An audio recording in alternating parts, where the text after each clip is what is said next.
Hello friends, सफलता करें institute के ऑनलाइन क्लासेस में आपका स्वागत है। और कैसे हैं आप सब दोस्तों आज हिंदी की क्लास है और मैंने इसके पहले वाली वीडियो में आपको स्वर के बारे में बताया था। इसके पहले वाले वीडियो में मैंने दोस्तों आपको स्वर के बारे में बताया था और बात करने वाले थे हम स्वर कितने प्रकार के होते हैं, स्वर कितने प्रकार के होते हैं, किन किन आधारों पे स्वरों को बांटा गया है। ठीक है, किन किन आधार पे स्वरों को बांटा गया है। ठीक है, तो देखिए दोस्तों, मात्रा व उच्चारण में लगने वाले समय के आधार पर स्वर। पहला क्या है? मात्रा व उच्चारण में लगने वाले समय के आधार पर स्वर। तो दोस्तों, मात्रा व उच्चारण में लगने वाले समय के आधार पर स्वर कितने प्रकार के दोस्तों? 3 प्रकार के। कितने प्रकार के दोस्तों? 3 प्रकार के। तो ह्रस्व स्वर, दीर्घ स्वर और प्लुत स्वर। ह्रस्व स्वर, दीर्घ स्वर और प्लुत स्वर। तो दोस्तों, ह्रस्व स्वर को हम और नाम से जानते हैं लघु स्वर। किसके नाम से? लघु स्वर। ठीक, और किस नाम से दोस्तों जानते हैं इसको? हम एक मात्रिक। और किसको नाम से जानते हैं? एक मात्रिक। ठीक, एक मात्रिक। ठीक दोस्तों, ह्रस्व स्वर, लघु स्वर या फिर एक मात्रिक स्वर कहते किसे हैं? इसे कहते किसे हैं ह्रस्व स्वर? ध्यान दीजिएगा दोस्तों। ठीक है, वह स्वर जिसकी केवल और केवल एक मात्रा हो, वह स्वर जिसकी केवल और केवल एक मात्रा हो। ठीक है, उसे क्या, और जिसे बोलने में कम समय लगे, वही क्या है? ह्रस्व स्वर है। वह स्वर जिसकी केवल एक मात्रा हो और जिसे बोलने में कम समय लगे, वही क्या है? ह्रस्व स्वर है। ठीक, बात करते हैं दीर्घ स्वर। तो दीर्घ स्वर को हम और क्या कहते हैं? गुरु स्वर। क्या कहते हैं? गुरु स्वर। या फिर क्या कहते हैं? द्विमात्रिक। द्विमात्रिक। या फिर क्या कहते हैं? या फिर क्या कहते हैं? संधि स्वर। क्या कहते हैं? संधि स्वर। क्या कहते हैं दोस्तों?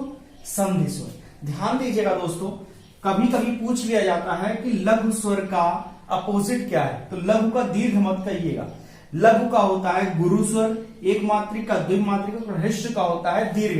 क्या होता है? ह्रस्व का दीर्घ। दोस्तों, एक नाम आप ह्रस्व स्वर का और दे सकते हैं, एक नाम और ह्रस्व स्वर का, इसको हम कहते हैं मूल स्वर। क्या? मूल स्वर। क्या है?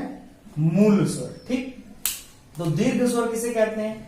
ऐसा स्वर जिसकी 2 मात्राएं हो, ऐसा स्वर जिसकी 2 मात्राएं हो और जिसे बोलने में ह्रस्व स्वर का 2 गुना समय लगे। ह्रस्व स्वर का 2 गुना समय लगे। ठीक है, ऐसा स्वर जिसकी 2 मात्राएं हो, ठीक है, और बोलने में क्या?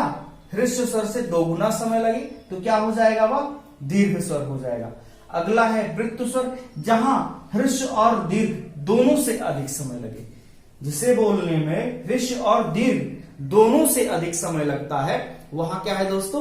प्लुत स्वर है। ठीक, तो ह्रस्व स्वर हमने आपको बताया। दोस्तों, नोट्स लेके बैठिएगा, नोटबुक लेके बैठिएगा, ठीक है, और लिखते रहिएगा। क्या? ह्रस्व स्वर। क्या? ह्रस्व स्वर। ठीक है, ह्रस्व स्वर की एक मात्रा होती है जिसे बोलने में कम समय लगता है। ठीक है, समय कम लगता है, एक मात्रा होती है। दीर्घ स्वर, दीर्घ स्वर की 2 मात्राएं होती हैं। दीर्घ स्वर की 2 मात्राएं होती हैं और इसे बोलने में ह्रस्व का 2 गुना समय लगता है। ठीक, और अगला आता है प्लुत स्वर। प्लुत स्वर को बोलने में ह्रस्व और दीर्घ दोनों से अधिक समय लगता है, तो उसे क्या कहते हैं? प्लुत स्वर। ध्यान दीजिएगा दोस्तों, ठीक है, कि जब काव्य आप पढ़ेंगे तो इसका चिन्ह देखिए। अगर हम ह्रस्व स्वर की बात करते हैं तो एक पाई, या पाई ही केवल क्या है? ह्रस्व स्वर की पहचान है।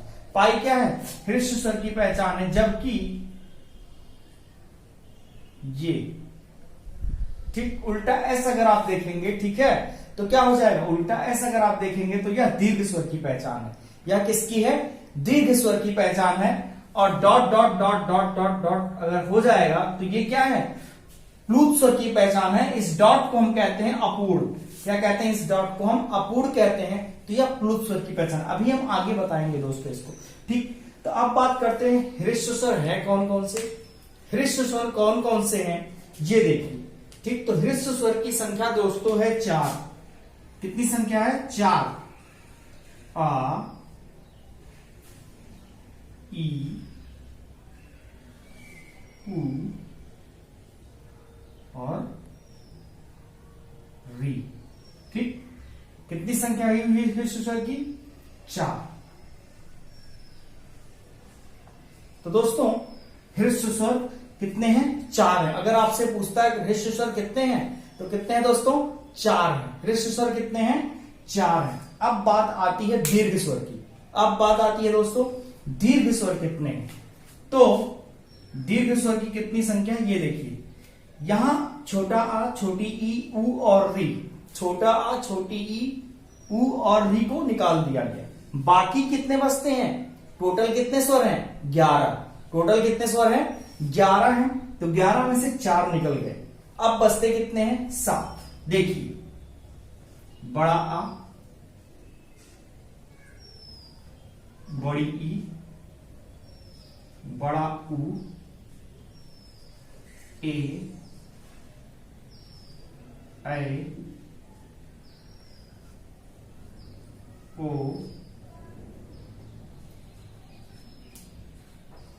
औ। ठीक, तो ये कितने ह्रस्व स्वर कितने दोस्तों? 4। ह्रस्व स्वरों की संख्या कितनी? 4। दीर्घ स्वरों की संख्या कितनी? 7। ठीक, ह्रस्व स्वर कितने हो गए दोस्तों? 4। दीर्घ स्वर कितने हो गए दोस्तों? 7। ठीक, तो ह्रस्व स्वर जिसे बोलने में कम समय लगता है और जिसकी एक मात्रा होती है उसे क्या कहते हैं? ह्रस्व स्वर। दीर्घ स्वर किसे कहते हैं? जिससे बोलने में ह्रस्व का 2 गुना समय लगता है और 2 मात्राएं होती हैं, तो उसे क्या कहते हैं? दीर्घ स्वर कहते हैं। ठीक है, दीर्घ स्वर कितने? 7। आ, ई, ऊ, ए, ऐ, ओ और औ। अब दोस्तों एक चीज और ध्यान दीजिएगा। ठीक है, इसको मैं नीचे ही लिख देता हूं। ए को मैं नीचे लिखता हूं, फिर बताता हूं। ए, इसको मैं नीचे ही लिख दिया हूं। ठीक है, इसके बारे में एक और चीज मैं आपको इसी वक्त बता दे रहा हूं दोस्तों, ध्यान दीजिएगा। ए, इसके बारे में एक चीज ध्यान दीजिएगा दोस्तों, इन चारों को हम संयुक्त स्वर कहते हैं। ए, ऐ, ओ और औ। ए, ऐ, ओ और औ, इन चारों को हम क्या कहते हैं? संयुक्त स्वर कहते हैं। दोस्तों पूछा जाता है एग्जाम में, वेरी इंपॉर्टेंट है, ध्यान दे दीजिएगा। ठीक है, पूछा जाता है कि संयुक्त स्वर कौन कौन से हैं। पूछा जाता है दोस्तों कि संयुक्त स्वर कौन कौन से हैं। ठीक है, तो क्या कहेंगे? संयुक्त स्वर ए, ऐ, ओ और संयुक्त स्वर कितने हैं दोस्तों? कितने हैं? 4 हैं। ठीक, अब हम बात करते हैं दोस्तों प्लुत स्वर की। प्लुत स्वर किसे कहते हैं? प्लुत स्वर किसे कहते हैं? किसी स्वर को लंबे समय तक बोला जाए, किसी समय स्वर का उच्चारण लंबे समय तक हो। किसी स्वर का उच्चारण अगर लंबे समय तक हो, ठीक है, तो क्या हो जाएगा? वो प्लुत स्वर। जैसे कहा जाए मा, तो आ, लास्ट में आ निकल रहा है, वो लंबे समय तक जा रहा है। ठीक है, जैसे मान लीजिए कहा जाए भैया, ठीक है, तो क्या निकल रहा है? आ निकल रहा है, लंबे समय तक जा रहा है। ठीक है दोस्तों, तो क्या, जब किसी स्वर का उच्चारण लंबे समय तक हो, ठीक है, तो क्या कहेंगे? उसे हम प्लुत स्वर कहेंगे। या फिर इतना कह लीजिए, जब किसी स्वर को बोलने में लघु और दीर्घ दोनों से अधिक समय लग रहा है, तो क्या हो गया? क्या हो गया दोस्तों? प्लुत स्वर हो गया। ठीक है, जैसे एक उदाहरण देखते हैं हम प्लुत स्वर का। ओम, क्या? ओम, एक उदाहरण है ओम। ठीक है, अब ओम को आप ऐसे भी लिख सकते हैं, ओम। ओम को आप ऐसे भी लिख सकते हैं। ठीक है दोस्तों, अब ओम को कैसे आप लिख सकते हैं? ऐसे भी लिख सकते हैं, ओम। ठीक है, तो क्या हो जाएगा? ये हो जाएगा। ठीक, ओम को आप ऐसे भी लिख सकते हैं, या तो आप ऐसे घुमा दीजिए, ऐसे लिख दीजिए। ठीक है, ओम ऐसे कर दीजिए। ठीक, ओम हो गया। तो क्या है? तो हमने कहा कि प्लुत स्वर को ह्रस्व और दीर्घ से अधिक समय लगता है बोलने में। ठीक है, जैसे मान लीजिए कहा गया भैया, तो डॉट डॉट डॉट डॉट होता चला गया, तो क्या हुआ दोस्तों? क्या हुआ? ये प्लुत स्वर हो गया। मतलब किसी स्वर का लंबे समय तक अगर उच्चारण हो रहा हो, किसी स्वर का अगर लंबे समय तक उच्चारण हो रहा हो, तो क्या हो जाएगा दोस्तों? वह प्लुत स्वर हो जाएगा। क्या हो जाएगा दोस्तों? वहां प्लुत स्वर हो जाएगा। ठीक है, तो इसका सीधा सा उदाहरण ओम क्या हुआ? प्लुत स्वर। अब दोस्तों एक बात बताइए, प्लुत स्वर हैं कितने? तो प्लुत स्वरों की संख्या दोस्तों है 8। इसकी संख्या कितनी है? प्लुत स्वरों की संख्या दोस्तों कितनी है? 8। प्लुत स्वर कितने हैं? 8। ठीक, तो 8 अब है कौन कौन से? प्लुत स्वर अगर 8 है तो 8 कौन कौन से हैं? यह देखिए, तो एक हो गया छोटा आ, ठीक, छोटा आ प्लस 7 दीर्घ स्वर, प्लस 7 दीर्घ स्वर, ठीक। तो कुल संख्या कितनी हो गई इसकी? 8। मतलब आ ह्रस्व स्वर का और ये 7 दीर्घ स्वर के कितने हो गए? टोटल 8 प्लुत स्वर। अब दोस्तों आप सोचेंगे कि छोटा आ क्यों हो गया, ई उ री क्यों नहीं हुआ?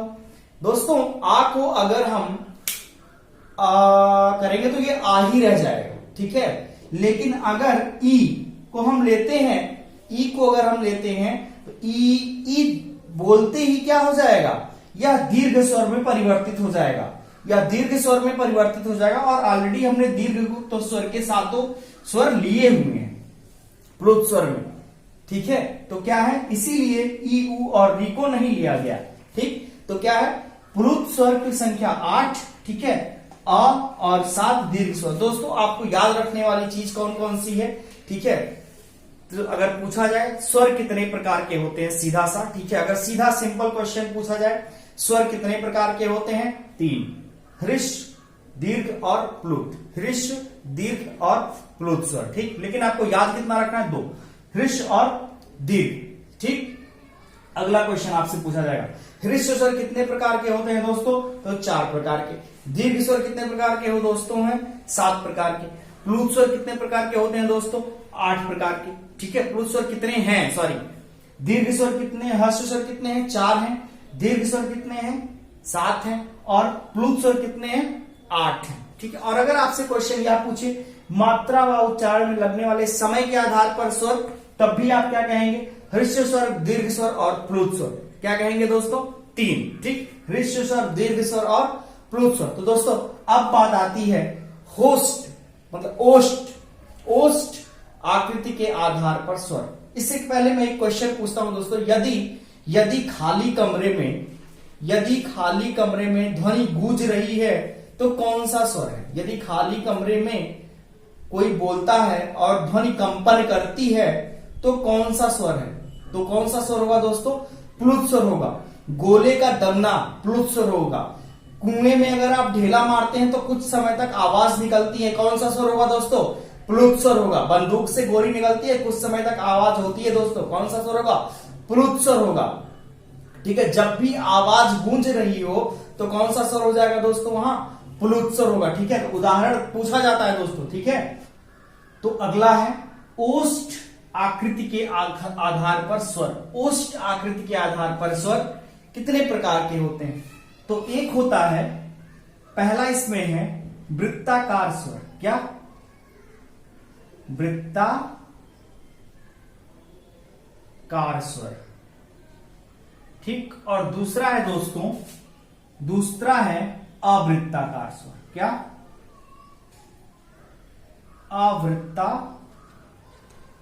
अवृत्ताकार स्वर क्या है?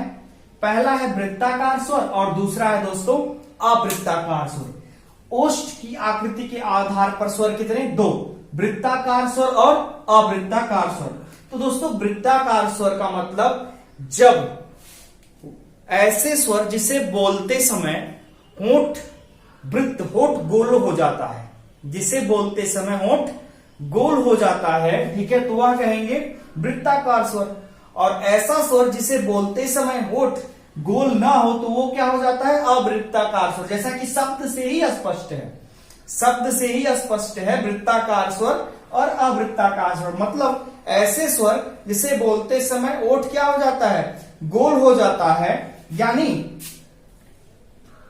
इस आकार का ओठ हो जाता है, तो क्या कहेंगे उसे? वृत्ताकार स्वर। और जिसे बोलते समय ओठ गोल ना हो जिस स्वर को बोलते समय ओठ गोल ना हो वो क्या होता है? अवृत्ताकार स्वर। अवृत्ताकार स्वर। तो दोस्तों वृत्ताकार स्वर कौन कौन से हैं? वृत्ताकार स्वर कौन कौन से हैं ध्यान दीजिएगा।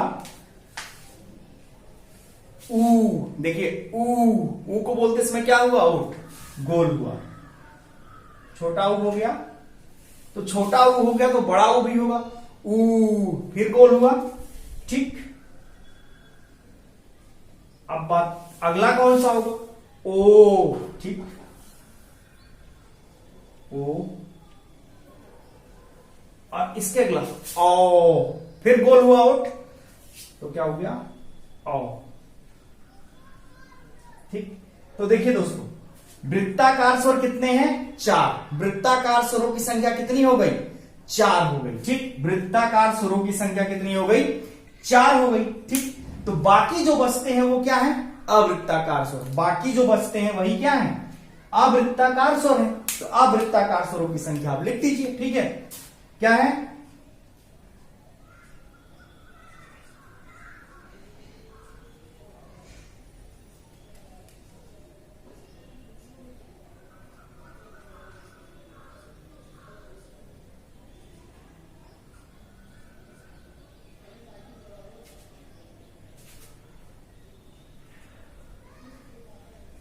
हाँ, तो दोस्तों एक बात बताइए आप, क्या इन सबों को भी बोलते समय होठ गोल होगा? इन सबों को बोलते समय होठ गोल हो रहा है? नहीं ना हो रहा है। तो आ, ई, ई, ए, री, क्या इन सारे स्वर को बोलते समय होठ गोल हो रहा है? नहीं हो रहा है ना। यही 4 स्वर ऐसे हैं, छोटा ऊ, बड़ा ऊ, ओ, ओ। ठीक, इसको बोलते समय होठ गोल हो रहा है तो यह क्या हो जाएगा? वृत्ताकार स्वर। और अवृत्ताकार स्वर अ, आ, ई, ए और री, इसको बोलते समय होठ गोल नहीं हो रहा है तो क्या हो जाएगा? या अवृत्ताकार स्वर हो जाएगा। तो वो अगर आपसे क्वेश्चन पूछा जाए कि ओष्ठ आकृति के आधार पर स्वर कितने प्रकार के, तो आप क्या कहेंगे दोस्तों? 2 प्रकार के, वृत्ताकार स्वर और अवृत्ताकार स्वर। वृत्ताकार स्वरों की संख्या कितनी? 4। वृत्ताकार स्वरों की संख्या दोस्तों कितनी? 4। अवृत्ताकार स्वरों की संख्या कितनी? 7। अगला है दोस्तों जीभ की क्रियाशीलता के आधार पर स्वर। जीभ की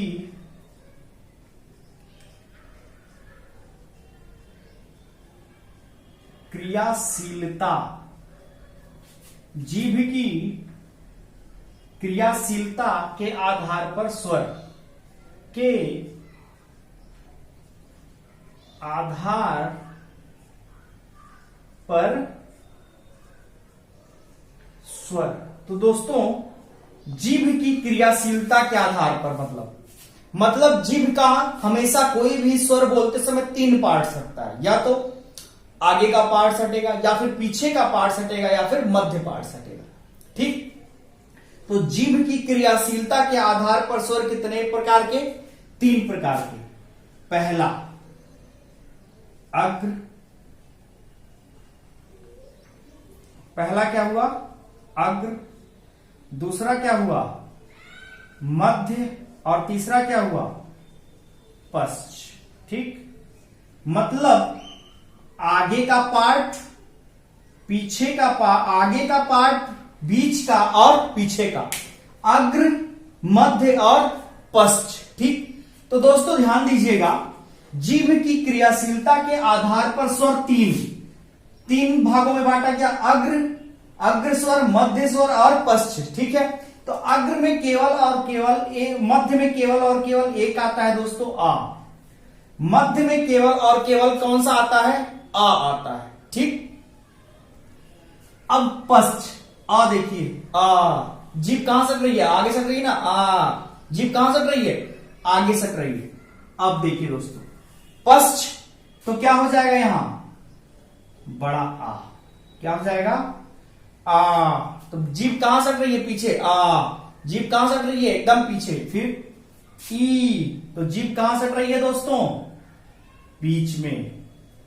जीभ कहां सट रही है, जोड़ा आप लिख दीजिए, ठीक है, यहां ई ई, ठीक, क्या करिए, जोड़ा लिख लीजिए। मध्य में केवल याद करने का तरीका, मध्य में केवल अ, मध्य में केवल क्या आ रहा है, आ रहा है, ठीक। अग्र पे क्या आ गया, ई आ गया, और पश्च पे क्या आ गया, आ गया, ठीक। अब देखिए ऊ कौन सा पार्ट सट रहा है, कौन सा पार्ट सट रहा है दोस्तों, पीछे का। तो आ बीच में लिखिए, बड़ा आ नीचे लिखिए, ई ऊपर लिखिए, ऊ नीचे लिखिए, ठीक है। फिर देखिए